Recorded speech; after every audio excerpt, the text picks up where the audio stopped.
দুইটা ঈদে 10 লাখ 10 লাখ 20 লাখ টাকা দিয়েছে সরকারের পক্ষ থেকে। আমি পাবলিক ডকুমেন্ট এই জন্য দেখেছি।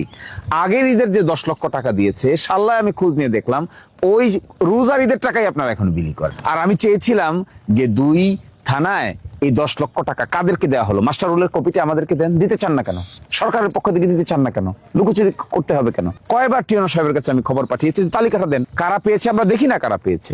যারা পেয়েছে তারা যদি সঠিক লোক পেয়ে থাকে, আমাদের কোনো আপত্তি আছে? থাকবে না তো, কোনোদিনই থাকবে না। বরং আমরা আপনাদেরকে অ্যাপ্রিসিয়েট করব।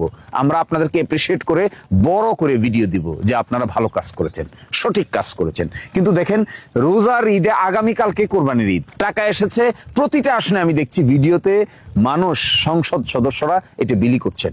তা আপনারা করেন না কেন?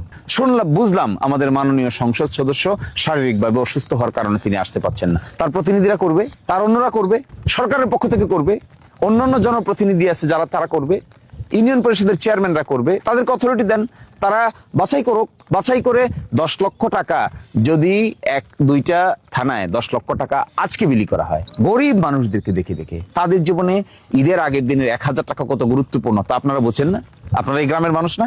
আপনারা জানেন না 1000 টাকায় একটা গরিব মানুষ 1000 টাকা ঈদের আগের দিন পেলে তার কাছে মনে হবে আসমানের চাঁদ হাতে পেয়েছে। 2000 টাকা হাতে পেলে তার পরিবারে সুখের বন্যা বয়ে যাবে।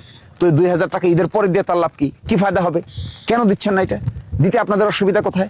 কে বাধা দিচ্ছে আপনাদেরকে? কেনই ম্যানেজমেন্ট করতে পারেন না?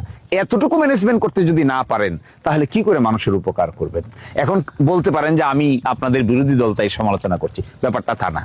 আমি এক্সপেক্ট করেছিলাম 10 লক্ষ টাকা দিয়েছে সরকার, দিয়েছে।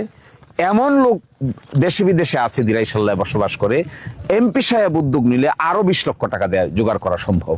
এই 20 আর 10 30 লক্ষ টাকা মানুষের ঘরে ঘরে 2000 টাকা করে পৌঁছে দিলে কি পরিমাণ মানুষকে, 30 লক্ষ টাকা যদি 2000 করে দেওয়া হয় তাহলে প্রায় 15,000 লোককে দেওয়া যায়। তো 15,000 লোক যদি 2000 করে টাকা পায় ঈদের আগের দিন, আমার আপনার কোনো ক্ষতি আছে? আমার তো মনে হয় না কারো কোনো ক্ষতি আছে। Everybody will be happy. আপনাদের সুনাম হবে, সরকারের সুনাম হবে, এতে আমাদের কোনো দুর্নাম হবে না। আর আপনাদের যদি সুনাম হয়, আমাদের অসুবিধা কোথায়? আমাদের তো কোনো অসুবিধা। এত সংকীর্ণ রাজনীতি তো আমরা করি না, এত সংকীর্ণ বিষয় না তো মারামারি করার সময় আমাদের নাই। আমরা দেখতে চাই এই ভাটি অঞ্চলের মানুষের মধ্যে জীবনমানের মধ্যে উন্নতি করার জন্য আপনারা চেষ্টা করছেন, বাস। সব কি আপনারা পারবেন?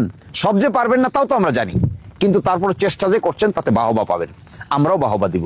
মানুষ উৎসাহিত হবে, আপনাদের ইজ্জত বাড়বে।